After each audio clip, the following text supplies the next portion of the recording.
मैं आपसे पूछना चाहता हूं, आपके किसी के खाते में कोई एक नया पैसा मोदी के वायदे के मुताबिक आपके खाते में आया कि नहीं आया? कोई पैसा नहीं आया। जहां कोई वायदा पूरा नहीं किया, वहां प्रदेश और देश के अंदर महंगाई बढ़ा दी।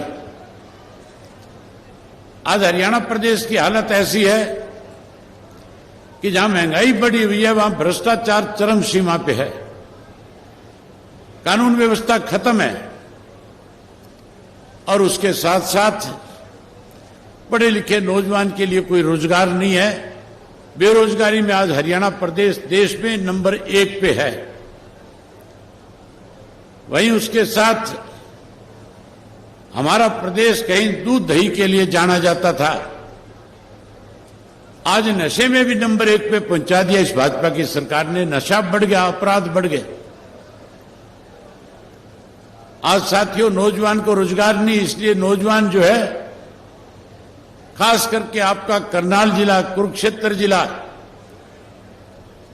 यमुनानगर और कैथल जिला, इन जिलों में तो मैं यात्रा के दौरान जब गांव में गया था, बड़ी हैरानी होती थी सुनकर के कि हमारे गांव में 18 साल से लेकर के 40 वर्ष का कोई भी नौजवान जो है आज अपने घर में, गांव में नहीं है। सारा का सारा नौजवान जमीनें बेच बेच करके विदेशों को पलायन कर गया। सरकार की गलत पॉलिसी की वजह से आज हमारे घर खाली हो गए, गांव खाली हो गए। वहीं कांग्रेस के राज के अंदर बड़ी लूट मची थी। भूपेंद्र सिंह हुड्डा के राज में हरियाणा प्रदेश के लोगों के साथ बड़ा भेदभाव किया गया था।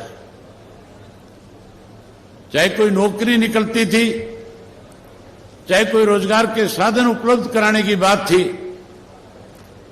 और चाहे साथियों कहीं कोई छोटा मोटा विकास का मामला था। हैरानी की बात है, उस 10 साल के राज में ये सारी चीजें रोहतक जिले तक सिमट करके रह जाती थी, उसकी सीमा से बाहर नहीं निकलती थी। एक समय चौधरी ओम प्रकाश चौटाला जी प्रदेश के मुख्यमंत्री थे। जब चौटाला साहब मुख्यमंत्री थे, सरकार आपके द्वार कार्यक्रम के तहत हरियाणा प्रदेश का पूरे प्रदेश के लोगों के साथ बिना भेदभाव किए सम्मान विकास कराने का काम किया था। चौटाला साहब के मुख्यमंत्री तब काल में एक गांव से दूसरे गांव से जुड़ने वाली जो जितने भी कच्चे रास्ते थे, उन सबको पक्का कर दिया गया था। हरियाणा प्रदेश में सड़कों का जाल बिछा दिया गया था। जहां पीने का स्वच्छ पानी नहीं था, वहां कनाल बेस्ड वाटर वर्क्स बनाए गए। गांव के स्कूल अपग्रेड किए गए।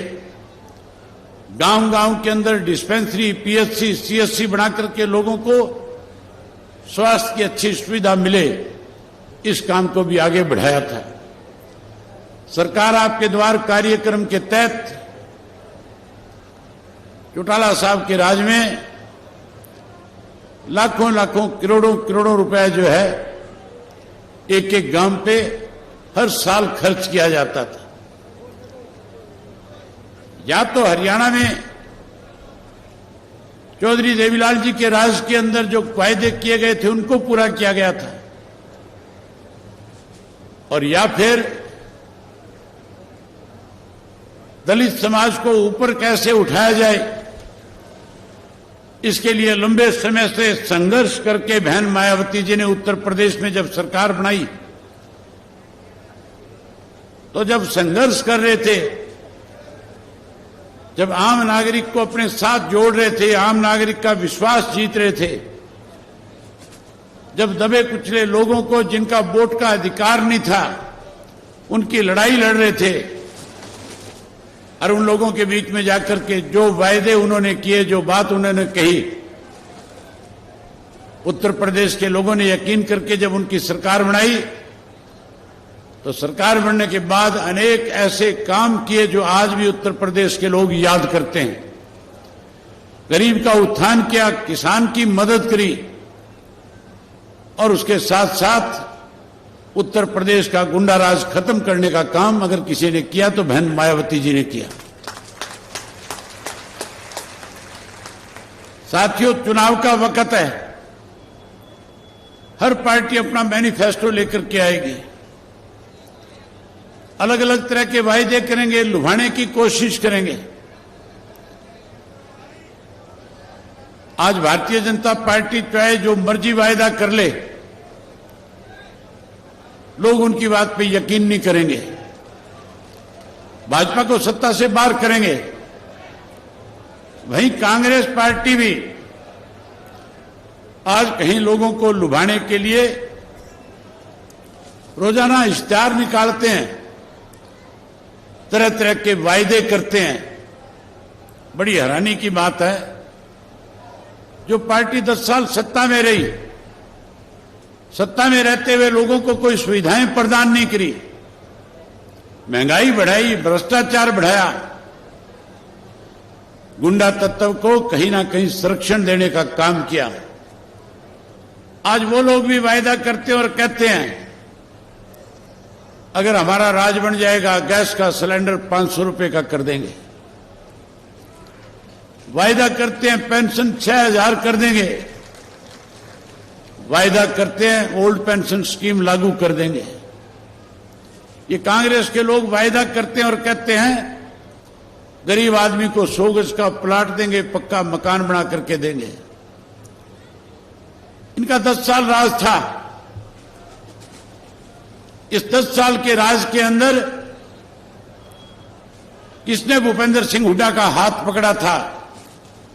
कौन मना कर रहा था? ये सारी सुविधाएं 10 साल के उस राज में, उस कार्यकाल में क्यों नहीं दी? अब केवल सत्ता का दाव लगाना चाहते हैं। आज वायदे करके लोगों को कहीं भ्रमित करना चाहते हैं। अगर वायदे प्रदेश में किसी ने पूरे किए तो उस शख्स का नाम चौधरी देवीलाल था। आप याद करो, चौधरी देवीलाल जी ने सन 1987 में आपसे वायदे किए थे, कहा था कि अगर मेरी सरकार बनाओगे, मुझे सेवा का मौका दोगे, तो बुजुर्ग आदमी को जिसकी उम्र 60 वर्ष हो जाएगी, सरकार के खजाने से 100 रुपया माहवार पेंशन देने का काम करूंगा। किसान से, मजदूर से, गरीब आदमी से, छोटे दुकानदार से कहा था कि आप कर्जे से पीड़ित हैं, सरकार बनाओ, 10-10 हजार रुपए का कर्जा माफ करूंगा। जो 10 हजार उस वक्त का था, आज के 10 लाख से भी ज्यादा है। साथियों, वायदा किया था गरीब की बेटी की शादी में दिक्कत परेशानी ना आए, 5100 कन्यादान दूंगा। बंसीलाल मुख्यमंत्री थे, कह रहे थे कि देवीलाल भका रहा है, मैं LLB हूं, वकील हूं, पढ़ा लिखा हूं, चिंता करने की जरूरत नहीं, सरकारी खजाने से कोई धन इस तरह दिया नहीं जा सकता। अगर ऐसा संभव होता तो मैं आपको पहले मुहैया करा देता है। आपने चौधरी देवीलाल को सरकार बना करके दी। चौधरी देवीलाल ने कानून बना करके तीनों के तीनों वायदे आपके पूरे करने का काम किया। आज फिर कांग्रेस के लोग वायदे करके कहीं मतदाता को लुभाना चाहते हैं। इनसे वायदे पूरे नहीं हो सकते। इनकी नीयत ठीक होती तो 10 साल पहले पूरे करते। अगर कोई वायदा पूरा करेगा तो इंडियन नेशनल लोकदल पार्टी और बहुजन समाज पार्टी की सरकार बनने के बाद हम लोग आपसे किए हुए वायदे पूरे करने का काम करेंगे। मैं आपसे एक बात पूछना चाहता हूं, हम आपके सामने जो भी वायदा करेंगे, क्या आप लोगों को हमारे ऊपर इस बात का विश्वास है कि जो बात आज मैं आपके बीच में कह करके जाऊंगा, सरकार बनने के बाद उसको पूरा करने का काम करूंगा? अगर आपको विश्वास है तो एक बार बोल करके कहो कि हमें आप पे विश्वास है। अगर आप हमारे ऊपर विश्वास करते हो तो आज आपसे वायदा करके जाते हैं कि सरकार बनने के बाद जो 100 रुपया पेंशन चौधरी देवीलाल ने शुरू करी थी, उस पेंशन को बढ़ाएंगे। 7500 रुपया महीना करके हमारे बुजुर्गों का मान सम्मान बढ़ाएंगे। आप हमारे पे विश्वास और भरोसा करते हो तो मैं पढ़े लिखे नौजवान बच्चों से वायदा करता हूं और कहता हूं, आपको चिंता करने की जरूरत नहीं है। 2 लाख नौकरियों के पद हरियाणा प्रदेश में खाली है। सरकार बनने के बाद हर घर से एक पढ़े लिखे नौजवान को, चाहे हमारी बेटी पढ़ी लिखी हो चाहे बेटा पढ़ा लिखा हो, उसे सरकारी नौकरी देने का काम करेंगे। जो बेरोजगार रह जाएगा उसे भी चिंता करने की जरूरत नहीं है। हम अपने बेरोजगार बच्चों के लिए 21,000 रुपया बेरोजगारी भत्ता तब तक देंगे जब तक उसको सरकारी नौकरी नहीं मिल जाएगी। ये माताएं बहनें बैठी है, मोदी ने अपना वायदा पूरा नहीं किया था। कांग्रेस वाले कहते हैं 500 में देंगे। आप सरकार बनाओ, हम सरकार बनने के बाद गैस का सिलेंडर महीने की पहली तारीख को आपके घर में प्रदेश की सरकार की तरफ से मुफ्त में पहुंचाने का काम करेंगे। जहां गैस का सिलेंडर देंगे वहीं किसी भी गृहिणी को किसी के आगे हाथ ना फैलाना पड़े अपनी रसोई अच्छी चलाने के लिए 1100 रुपये नमक मिर्च के भी साथ में आपको देंगे, आपके खाते में डालेंगे। ओल्ड पेंशन स्कीम लागू करेंगे। पहले चौधरी ओम प्रकाश चौटाला ने 100 गज के प्लाट गरीब लोगों को देकर के उनके सर पे छत देने का काम किया था। हम नए सिरे से 100 गज का प्लाट देंगे और उसके साथ चौधरी देवीलाल आवास योजना के तहत 2 पक्के मकान भी बना करके उनको छत देने का काम करेंगे।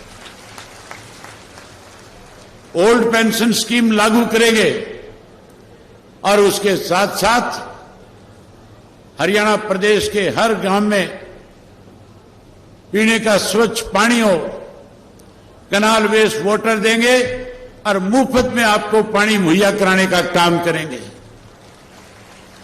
जहां पानी मुफ्त देंगे वहीं साथियों बिजली के बिल बहुत आते हैं। बिजली महंगी है कि नहीं है? बिजली के बिल ज्यादा आते हैं कि नहीं आते हैं? आप चिंता मत करो, राज बनाओ। ये सारे मीटर पड़वा करके मनोहर लाल खट्टर के घर के दरवाजे पे टंगवा दूंगा।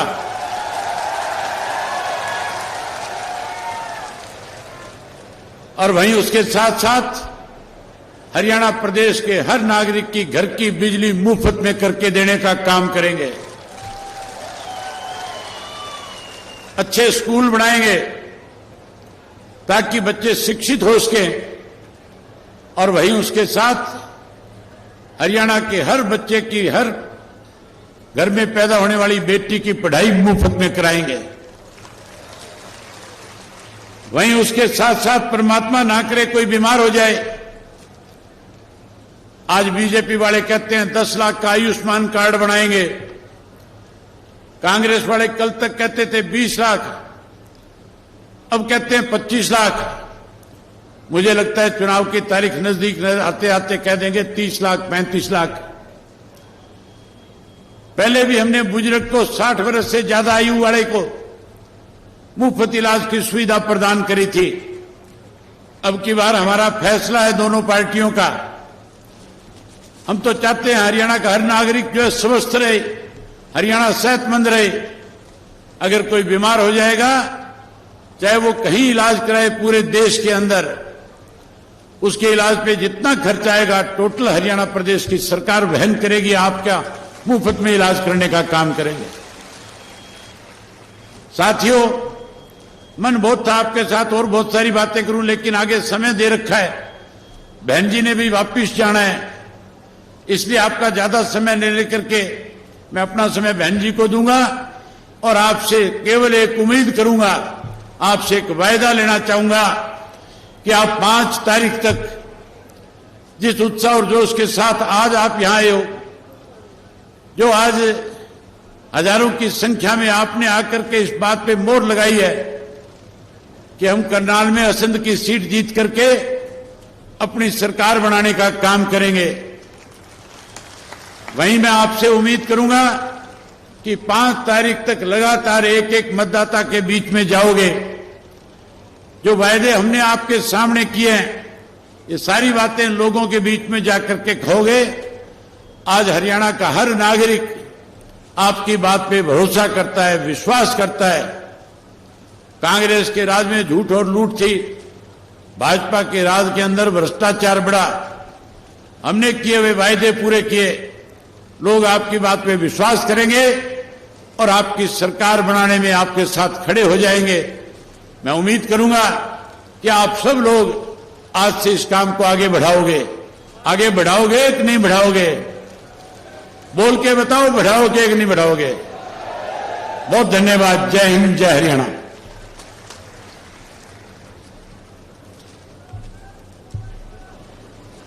सम्मानित साथियों, अब मैं इस जनसभा के मुख्य अतिथि के रूप में आई बहुजन समाज पार्टी की राष्ट्रीय अध्यक्ष, उत्तर प्रदेश की 4 बार रही मुख्यमंत्री, इस देश के पीड़ितों, शोषितों, गरीबों की मसीहा, सर्वे समाज के मान और सम्मान के प्रतीक आदरणीय बहन कुमारी माइती जी को निवेदन पूर्वक आग्रह करता हूं कि आए और जनसभा को संबोधित करने का काम करें। सम्मानित साथियों, बड़ी गंभीरता से सुनना एक एक शब्द को। बहन जी का एक एक शब्द मूल्यवान है। बड़ी गंभीरता से सुनना। कोई भी व्यक्ति बहन जी के भाषण खत्म होने से पहले कुर्सी नहीं छोड़ेगा। शांति से सुनना, गंभीरता से मन सत।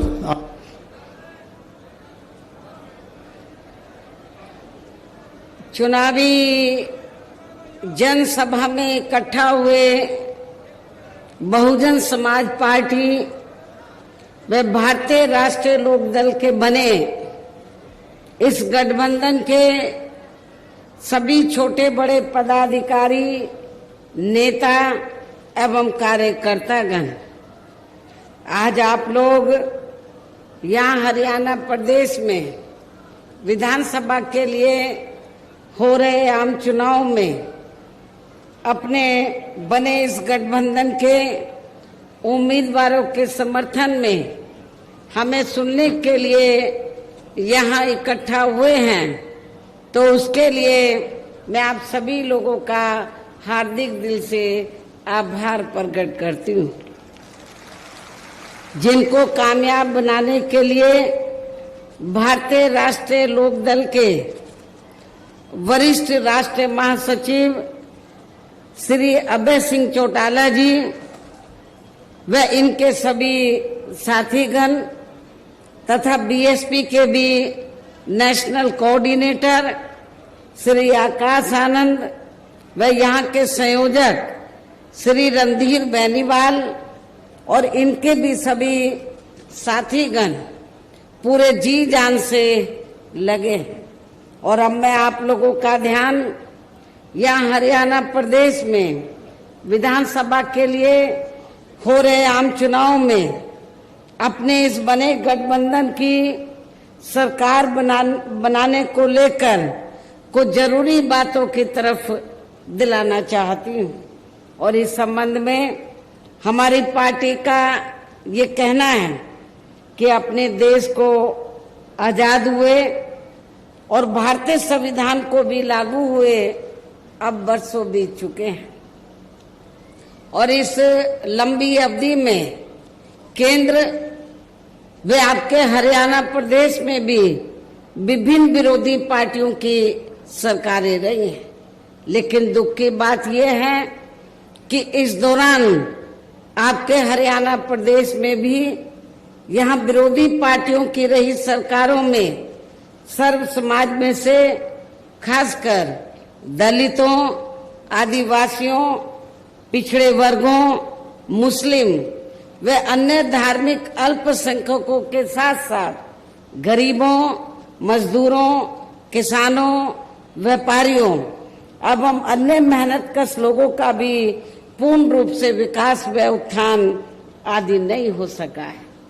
जिनकी सरकारों की गलत नीतियों एवं गलत कार्य प्रणाली आदि को अभी ने और ज्यादा आजमाने की जरूरत नहीं है। और इस मामले में खास तौर से मैं दलितों, आदिवासियों व अन्य पिछड़े वर्गों के लोगों को ये बताना चाहूंगी कि इन वर्गों को परम पूज्य बाबा साहब डॉक्टर भीमराव अंबेडकर के कड़े संघर्ष एवं अथक प्रयासों से भारतीय संविधान में मिले कानूनी अधिकारों में से विशेषकर सरकारी नौकरियों में जो इन्हें आरक्षण की सुविधा मिली है, तो उसे यहाँ पहले कांग्रेस की और अब बीजेपी की तथा अन्य और पार्टियों की भी राज्यों में रही सरकारों की जातिवादी सोच व मानसिकता के चलते इन्हें यह आरक्षण का पूरा लाभ नहीं दे पा रहे हैं। और अब तो इनके इस आरक्षण को ये पार्टियां मान्य कोर्ट की आड़ में इसे प्रभावहीन बनाने में वे खत्म करने की भी पूरी कोशिश में लगी हुई हैं। और इसका खास उदाहरण ये है कि दिनांक 1 अगस्त 2024 को माननीय सुप्रीम कोर्ट का दिया गया निर्णय, जिसमें कोर्ट ने एससी व एसटी के आरक्षण में वर्गीकरण व क्रीमी लेयर आदि को लागू करने की बात कही है। यानी कि आरक्षण में से आरक्षण, पहले एससी एसटी वर्गों के लोगों को जो आरक्षण दिया हुआ था तो वो उनको पूरा मिलता था, भरा तो नहीं जाता था कोटा, लेकिन उसमें कोई वर्गीकरण नहीं था। उसमें कोई अब क्या है, माननीय सुप्रीम कोर्ट ने क्या जजमेंट दिया है कि जो आरक्षण आप लोगों को मिला एससी एसटी वर्गों के लोगों को, तो उसमें भी वर्गीकरण किया जाएगा, उसको भी बांट दिया जाएगा। पहले एससी एसटी में क्रीमी लेयर आदि लागू नहीं थी, वो भी लागू कर दी। और सुप्रीम कोर्ट ने जो ये जजमेंट दिया, अब होगा क्या कि एससी एसटी का जो आरक्षण है इसको वर्गीकृत कर दिया, इसको बांट दिया कि जो एससी एसटी में इसको 2-3 हिस्सों में बांट दिया।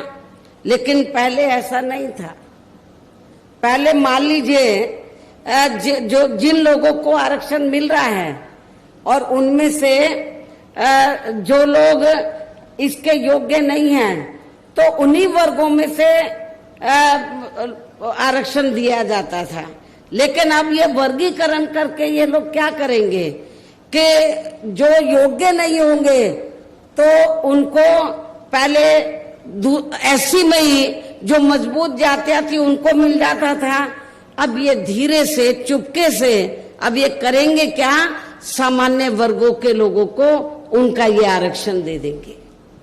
और ये जो व्यवस्था की गई है, माननीय सुप्रीम कोर्ट ने जो व्यवस्था की है, तो इस व्यवस्था में सेंटर की ओर से, सेंटर में किसकी सरकार है, भारतीय जनता पार्टी की, भारतीय जनता पार्टी का जो सरकारी वकील उधर खड़ा हुआ, उसने सुप्रीम कोर्ट के इस फैसले का स्वागत किया, कहा कि हम सहमत हैं, इससे हम सहमत हैं।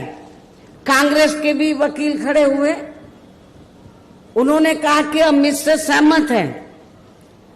और ये एससी एसटी में जो आरक्षण में पहले वर्गीकरण नहीं था, अब उसमें वर्गीकरण कर दिया।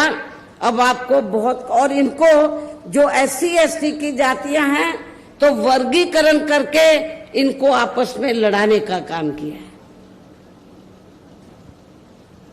और ये जो पार्टियां क्या कर रही हैं, लड़ाने का काम कैसे कि फूट डालो और राज करो। अभी तक SC ST एक प्लेटफार्म पे रहता था, लेकिन इसकी आड़ में इनको बांट के फूट डालो। कुछ जो वोट कुछ वोट BSP ले जाए और कुछ वोट वो दूसरी पार्टियां ले जाए, इनको बांट के रखो। जिनको ये कह रहे हैं कि वर्गीकरण करके हम फायदा पहुंचा रहे हैं, तो उनका ये वोट ले जाएंगे, जबकि इससे कोई फायदा होने वाला नहीं है।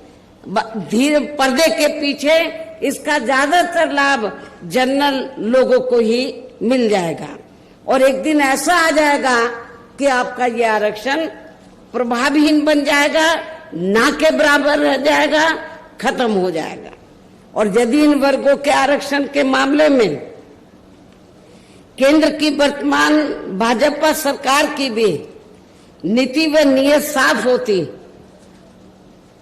तो फिर ये सरकार माननीय सुप्रीम कोर्ट के आरक्षण को लेकर आए इस निर्णय को बिना कोई देरी किए हुए उसे निष्प्रभावी बनाने व पूर्व की स्थिति में लाने के लिए संसद का विशेष सत्र बुलाकर फिर संवैधानिक संशोधन विधेयक जरूर लाती, और उसे विपक्ष को साथ में लेकर पास भी जरूर कराती। और इतना ही नहीं, बल्कि इसके लिए कांग्रेस व इनके इंडिया गठबंधन ने अभी तक भी केंद्र सरकार पर कोई दबाव नहीं बनाया है, और ऐसा करना तो बहुत दूर की बात रही, बल्कि इन्होंने माननीय सुप्रीम कोर्ट के इस निर्णय पर अभी तक कुछ भी खुलकर नहीं बोला है। ना बीजेपी ने, ना कांग्रेस ने, ना अन्य पार्टियों ने कुछ भी खुलकर नहीं बोला है। और इस मामले में केंद्र की भाजपा सरकार व अधिकांश सभी विरोधी पार्टियां अभी तक भी चुप्पी साधे हुए हैं। यहां मैं ये भी बता देना चाहती हूं कि माननीय कोर्ट ने SC ST आरक्षण में वर्गीकरण करने व क्रीमी लेयर को भी लागू करने का ये कार्य जो पहले संसद के पास था, राष्ट्रपति जी के पास था, उनसे वापस लेकर तो SC ST के आरक्षण में वर्गीकरण करने व क्रीमी लेयर को भी लागू करने का ये कार्य अब राज्य सरकारों के ऊपर छोड़ दिया है। जो पहले राज्य सरकारों के पास नहीं था, संसद के पास था, राष्ट्रपति जी के पास था, ये राज्य सरकारों के ऊपर छोड़ दिया है। जो राज्य सरकारें हैं, जिस भी पार्टी की सरकार बनेगी तो उस पार्टी की सरकार फिर अपने हिसाब से इसका पूरा राजनीतिक फायदा भी उठाएगी। साथ ही इसकी आड़ में इन वर्गों को बांटकर इन्हें आपस में भी लड़ाएगी, अर्थात अब ये पार्टियां फूट डालो व राज करो की नीति का भरपूर फायदा उठाएंगी। जबकि संविधान के मुताबिक कि जाति को SC व ST की सूची में शामिल करना है या नहीं करना है, तो इसका ये अधिकार अभी तक, जैसा कि मैंने आप लोगों को बताया, ये केवल संसद व माननीय राष्ट्रपति जी को ही दिया हुआ था, जिसे 1 अगस्त 2024 को माननीय सुप्रीम कोर्ट के आए निर्णय के जरिए इसे अब वापस लेकर सीधे ही राज्य सरकारों को दे दिया गया है, जिससे अब इन वर्गों के साथ काफी नाइंसाफी होगी, अर्थात इनका भी आरक्षण ना के बराबर ही रह जाएगा। और अब तो कांग्रेस के श्री राहुल गांधी ने भी विदेश में जाकर इनके सभी आरक्षण को आगे वक्त आने पर खत्म करने का भी ऐलान कर दिया है। इसलिए इन वर्गों के लोगों को बाबा साहब डॉक्टर भीमराव अंबेडकर द्वारा जो इन्हें आरक्षण का ये संवैधानिक अधिकार मिला है, तो इसे बचाने के लिए अब यहाँ हरियाणा प्रदेश में हो रहे विधानसभा चुनाव में इन वर्गों को, ऐसी सभी आरक्षण विरोधी पार्टियों को अपना कतई भी वोट नहीं देना है। जो ये पार्टियां माननीय सुप्रीम कोर्ट के आए इस निर्णय को बिल्कुल भी बदलने के लिए तैयार नजर नहीं आती हैं, अर्थात इस मामले में केवल ये पार्टियां इन वर्गों को गुमराह करने में ही लगी हुई हैं। ऐसी स्थिति में अब इन वर्गों को यहाँ विधानसभा के लिए हो रहे आम चुनाव में अपने बने इस गठबंधन की ही सरकार बनाकर इसे लागू होने से, यहाँ के हरियाणा प्रदेश में इसे लागू होने से तब तक लटका कर वे रोक कर रखना है जब तक केंद्र व विपक्ष द्वारा इस निर्णय को संवैधानिक संशोधन के जरिए खत्म करके इसे पुरानी स्थिति में बहाल नहीं कर दिया जाता है। इसलिए ऐसी स्थिति में अब आप लोगों को एक तरफा अपना वोट केवल बीएसपी व इन्हें लोग के बने अपने इस गठबंधन को ही देना है, ताकि सत्ता में आकर यहाँ आपके स्टेट में माननीय सुप्रीम कोर्ट के आए इस निर्णय पर कुछ हद तक अंकुश लगाया जा सके। हम इसको पास नहीं होने देंगे। हमारा गठबंधन की सरकार होगी तो इसको लटका के रखेंगे, और कब तक रखेंगे? जब तक हम पार्लियामेंट में संवैधानिक संशोधन लाने के लिए हम सेंट्रल गवर्नमेंट के ऊपर दबाव बनाएंगे, वो इसको पुरानी स्थिति में नहीं ले आती है, बहाल नहीं कर देती है। इतना ही नहीं बल्कि केंद्र व राज्यों में कांग्रेस, बीजेपी व अन्य जातिवादी पार्टियों की रही सरकारों ने इनका आरक्षण का कोटा अभी तक भी पूरा नहीं किया है। आपके हरियाणा प्रदेश में भी यही स्थिति है। हर विभाग में सीटें खाली पड़ी, जिससे फिर अंत में किसी न किसी रूप में सामान्य वर्गों को ही दे दिया जाता है। पदोन्नति में आरक्षण को तो इन्होंने मान्य कोर्ट की आड़ में काफी हद तक खत्म कर दिया है।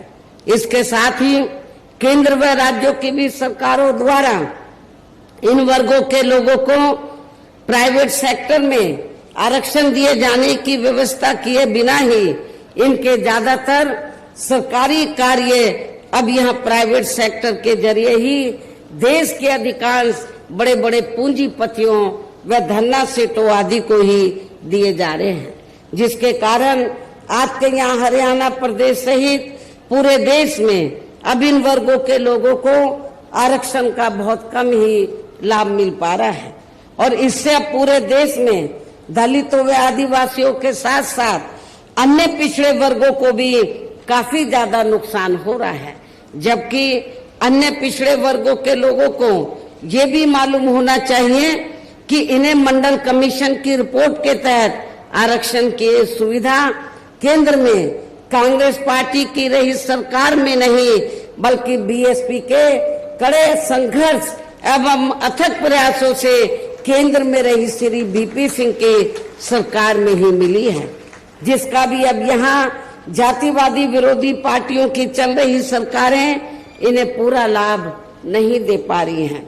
इसके साथ ही श्री वीपी सिंह की सरकार में ही इन वर्गों के मसीहा परम पूज्य बाबा साहब डॉक्टर भीमराव अंबेडकर को भी यहाँ भारत रत्न की उपाधि से सम्मानित किया गया है, जिसके लिए वो हर प्रकार से पात्र भी थे।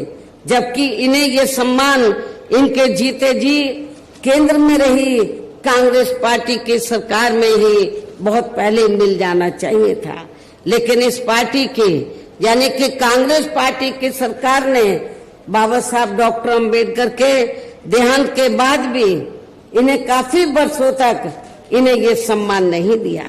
इससे इन वर्गों के प्रति इस कांग्रेस पार्टी की हीन व जातिवादी मानसिकता साफ झलकती है।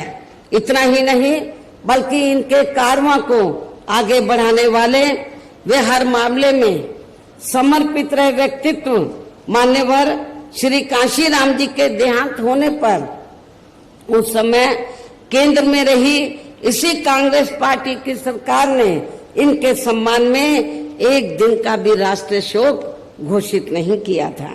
इसके साथ ही इन वर्गों के लोगों को जुर्म जाति से निजात दिलाने के लिए जो भी यहाँ नियम व कानून आदि बने हैं तो उन पर भी केंद्र व राज्यों की सरकारें सही से अमल नहीं कर पा रही हैं, जिससे अब यह खासकर दलितों, आदिवासियों व अन्य पिछड़े वर्गों के ऊपर शोषण करने वाले लोगों का मनोबल और भी ज्यादा बढ़ रहा है। और ये सब हमें यहाँ आपके हरियाणा प्रदेश में भी काफी कुछ देखने के लिए मिल रहा है।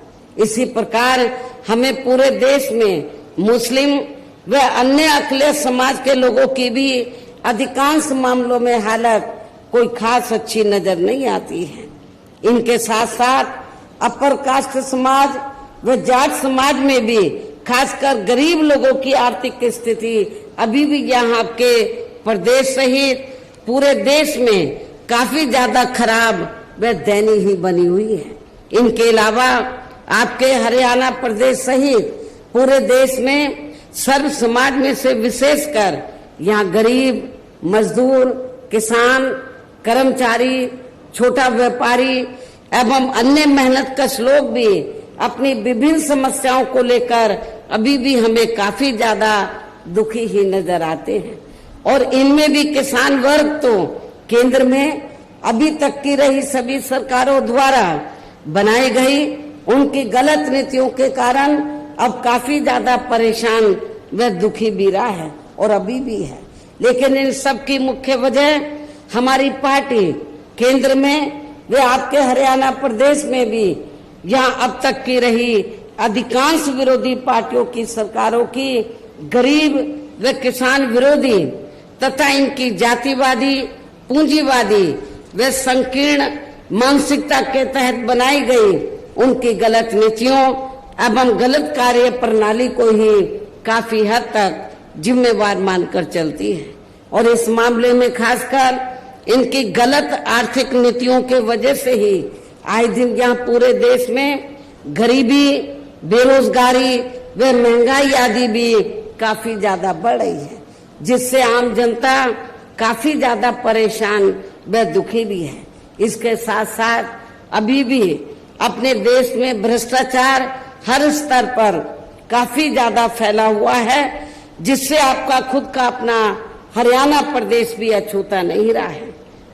और इन सब का मुख्य कारण हमारी पार्टी आजादी के बाद से लेकर अभी तक केंद्र व देश के अधिकांश राज्यों में तथा आपके खुद के अपने हरियाणा प्रदेश में भी ज्यादातर सत्ता यहाँ खासकर पूंजीवादी पार्टियों के हाथों में ही आने को मानकर चलती है, जिसके कारण ही अब पूरे देश में वे आपके खुद के अपने प्रदेश में भी अभी भी हमें यहाँ सर्व समाज के लोग अधिकांश मामलों में काफी ज्यादा दुखी व परेशान ही नजर आते हैं।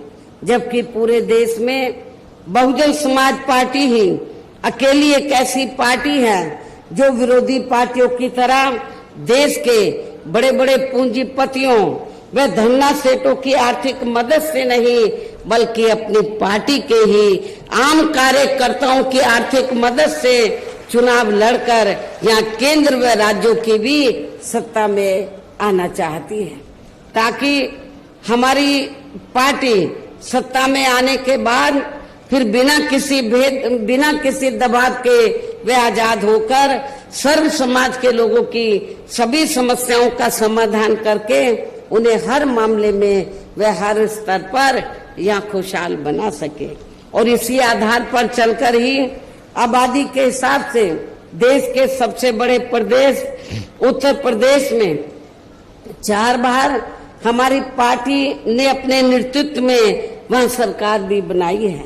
और हमने अपनी सभी चारों रही सरकारों में अपनी पार्टी की विचारधारा एवं सिद्धांतों के तहत चलकर वैसे तो वहाँ सर्व समाज के हितों का पूरा ध्यान रखा है, लेकिन सभी मामलों में प्राथमिकता पहले हमने वहाँ सर्व समाज में से विशेषकर उन दलितों, आदिवासियों, पिछड़े वर्गों, मुस्लिम व अन्य अकलियतों को तथा गरीब एवं असहाय लोगों को ही दिया है, जिनके वहाँ हर मामले में व हर स्तर पर सभी विरोधी पार्टियों की रही सरकारों में उनकी हीन, जातिवादी, संकीर्ण व पूंजीवादी सोच होने के कारण काफी ज्यादा उपेक्षा की गई है। इसके साथ साथ हमने उत्तर प्रदेश में गरीब एवं बेरोजगार लोगों को दूसरी पार्टियों की रही सरकारों की तरह मामूली सा बेरोजगारी भत्ता न देकर उन्हें बड़ी तादाद में सरकारी एवं गैर सरकारी क्षेत्रों में स्थायी रोजगार भी उपलब्ध कराए हैं। इसके साथ ही गरीब भूमिहीन लोगों को खेती करने के लिए उन्हें फ्री सरकारी जमीन भी दी है तथा गरीब आवासहीनों को जिनके पास रहने के लिए अपने पक्के मकान नहीं थे उन्हें उनके हमने 2-2 कमरों के पक्के मकान सरकार की ओर से फ्री में बना के दिए और वहां पे जो उनकी और जरूरतें थी शिक्षा की, हॉस्पिटल की और भी जो जरूरतें थी रोजमर्रा की, उसका भी हमने वहां पर प्रबंध किया जिससे वहां लाखों गरीब लोगों को काफी फायदा पहुंचा है। शहरों व देहातों को भी विकसित किया गया। डॉक्टर अंबेडकर ग्राम विकास योजना के तहत बड़े पैमाने पर उत्तर प्रदेश में देहातों को विकसित किया गया।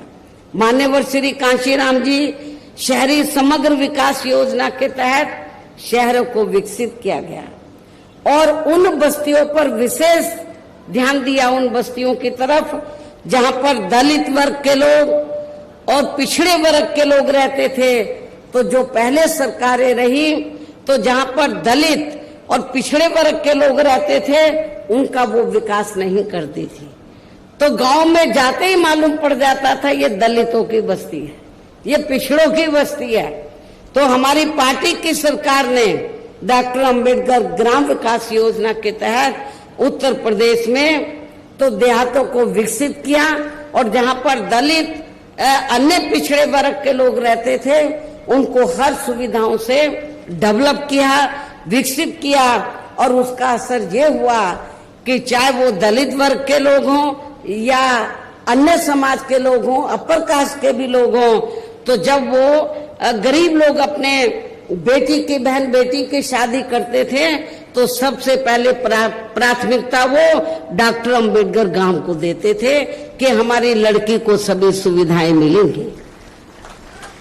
इसके अलावा हमारी पार्टी की रही सरकार ने वहां विभिन्न क्षेत्रों में लगे लोगों के साथ साथ छात्रों, युवाओं, महिलाओं व बुजुर्गों आदि के हितों में भी अनेकों महत्वपूर्ण व ऐतिहासिक कार्य किए हैं जिनसे इन्हें काफी ज्यादा लाभ पहुंचा है। किसानों की भी अधिकांश समस्याओं का काफी हद तक समाधान किया गया है तथा उनकी फसलों का भी उन्हें समय से उचित दाम दिया गया है। इतना ही नहीं बल्कि हमने उत्तर प्रदेश में सर्व समाज के लोगों के ऊपर किसी भी प्रकार की कोई जुल्म जाति आदि भी नहीं होने दी है, बल्कि हमारी पार्टी की रही सरकार ने वहां जुल्म जाति करने वाले लोगों को बिना कोई देरी किए हुए उन्हें तुरंत ही जेल की सलाखों के अंदर भेजा है, जहां मेरी सरकार में उनकी सही व असली जगह होती है, जिसकी यहाँ आपके हरियाणा प्रदेश में भी काफी सख्त जरूरत है। इसके साथ ही हमारी पार्टी की रही सरकार ने अपने देश में दलित एवं अन्य पिछड़े वर्गों में समय समय पर जन्मे यहाँ अपने महान संतों, गुरुओं व महापुरुषों में भी खासकर महात्मा ज्योतिराव फूले, छत्रपति शाहू जी महाराज, श्री नारायण गुरु, बाबा साहब डॉक्टर भीमराव अंबेडकर एवं मान्यवर श्री कांशीराम जी आदि को भी विभिन्न रूपों में पहली बार वहां पूरा आदर सम्मान दिया है, जिन्हें विरोधी पार्टियों के लोग अभी तक भी आसानी से पचा नहीं पा रहे हैं। इस प्रकार से उत्तर प्रदेश में हमारी पार्टी ने अपने सभी चारों रहे शासनकाल के दौरान वहां हर मामले में व हर स्तर पर सब समाज के लोगों को काफी बेहतरीन सरकार दी है। और यदि आप लोग भी यहाँ अपने हरियाणा प्रदेश में गरीबों, किसानों व आम जनहित के तथा विशेषकर कमजोर एवं उपेक्षित वर्गों के हितों में ऐसे ही कार्य करना चाहते हैं, इसके साथ ही आपकी प्रदेश की जनहित से जुड़ी जो भी यहाँ स्थानीय समस्याएं हैं तो उन्हें भी आप दूर करना चाहते हैं, तो फिर आप लोगों को भी उत्तर प्रदेश की तरह ही यहाँ अपने हरियाणा प्रदेश में भी अपने इस बने गठबंधन की ही सर्वजन हिताय व सर्वजन सुखाय की नीतियों पर आधारित ही सरकार बनानी होगी, जिसके लिए अब आप लोगों को यहाँ अपने हरियाणा प्रदेश में विधानसभा के लिए हो रहे आम चुनाव में अपने गठबंधन का ही बेहतर रिजल्ट लाना होगा। इसके साथ साथ आप लोगों को वोट पड़ने तक यहाँ की सत्ताधारी पार्टी व अन्य सभी विरोधी पार्टियों के साम दाम दंड भेद आदि हथकंडों से भी जरूर सावधान रहना है। और इस मामले में खासकर आप लोगों को विरोधी पार्टियों के जारी किए गए उनके हवाई व प्रलोभन भरे चुनावी घोषणा पत्रों आदि के बहकावे में तो कतई नहीं आना है, जिन्हें ये पार्टियां सत्ता में आने के बाद अधिकांश अमल में नहीं लाती हैं, जिस पर से अब जनता का काफी हद तक विश्वास ही उठ गया है। इसलिए हमारी पार्टी किसी भी चुनाव में अपना कोई भी चुनावी घोषणा पत्र आदि जारी नहीं करती है। वैसे भी हमारी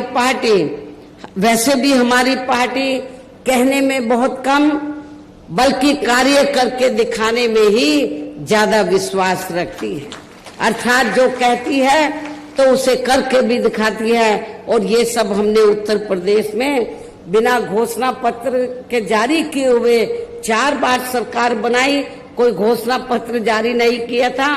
उसके हम कब करते हैं? जब सरकार बन जाती है, फिर हम अपनी नीतियां बताते हैं कि हमारी सरकार की नीतियां क्या है। उससे पहले हम कोई हवाई बातें नहीं करते हैं। और अब संक्षेप में मेरा यही कहना है कि आप लोगों को अपने खुद के अपने हरियाणा प्रदेश के भी हित में यहाँ बीएसपी व इन्हें लोग के बने अपने इस गठबंधन की ही सरकार बनाना बहुत जरूरी है। और अब आप लोगों को अपने इस गठबंधन के ही उम्मीदवारों को ज्यादा से ज्यादा कामयाब बनाना है, जिसके लिए बीएसपी के उम्मीदवारों को हाथी चुनाव चिन्ह के सामने वाले बटन को दबाकर तथा राष्ट्रीय लोकदल के उम्मीदवारों को चश्मा चुनाव चिन्ह के सामने वाले बटन को दबा के उन्हें जरूर जिताना है। असम से तो आपका नौजवान साथी खड़ा हुआ है। इनके पिता पहले पार्टी में बहुत सक्रिय रहे, अभी वो बीमार हैं, वो इसलिए उन्होंने बीएसपी को अपना बेटा समर्पित किया है कि ये बेटा मैं बीएसपी को दे रहा हूं। नौजवान है, मेरी आप लोगों से पुरजोर अपील है कि आप इस नौजवान को जिताकर इनके मनोबल को जरूर बढ़ाएं। इनको राजनीति में कामयाब बनाने का काम आप लोगों का है। और भी यहाँ पर इस करनाल जिले में आसपास की जो विधानसभा की सीटें हैं, गठबंधन के और भी उम्मीदवार हैं, उनको भी आपको कामयाब बनाना है। इस प्रकार से आप लोगों को अपने बने इस गठबंधन की ही पूर्ण बहुमत की सरकार बनाना है। और सरकार बनने पर फिर गठबंधन की ओर से आपके हरियाणा प्रदेश का मुख्यमंत्री चौधरी अभय सिंह चौटाला जी को ही बनाया जाएगा, जिनको मेरे आशीर्वाद के साथ साथ इनके पिता चौधरी ओम प्रकाश सिंह चौटाला जी का भी पूरा आशीर्वाद प्राप्त है। वैसे स्वर्गीय चौधरी देवीलाल जी का भी हमेशा इन पर आशीर्वाद बना रहा है। इनके साथ साथ गठबंधन की ओर से बीएसपी का ये जो हमारा गठबंधन है, इनके साथ साथ गठबंधन की ओर से बीएसपी का एक डिप्टी सीएम दलित वर्ग का तथा दूसरा डिप्टी सीएम अन्य पिछड़ा वर्ग या अपर कास्ट समाज में से ही बनाया जाएगा। और ये दोनों डिप्टी सीएम कौन होंगे, इसका फैसला इस चुनाव का नतीजा आने के बाद ही किया जाएगा। इन्हीं जरूरी बातों के साथ ही अब मैं आप सभी लोगों से अपने बने इस गठबंधन के अधिकांश उम्मीदवारों को जिताकर अपनी यहाँ गठबंधन की ही सरकार जरूर बनाना है।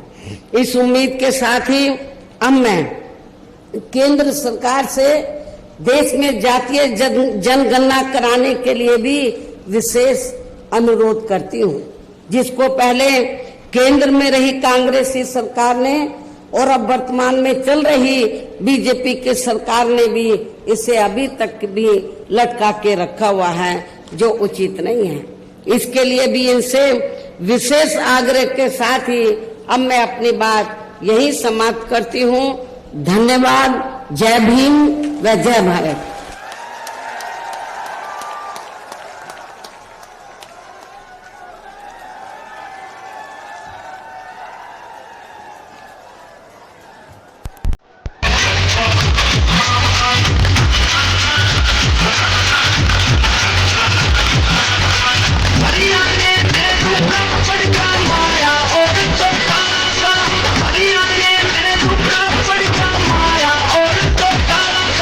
गठबंधन का राज चले हारा और तुम्हें आना, गठबंधन का राज चले हाथी और तुम्हें आना।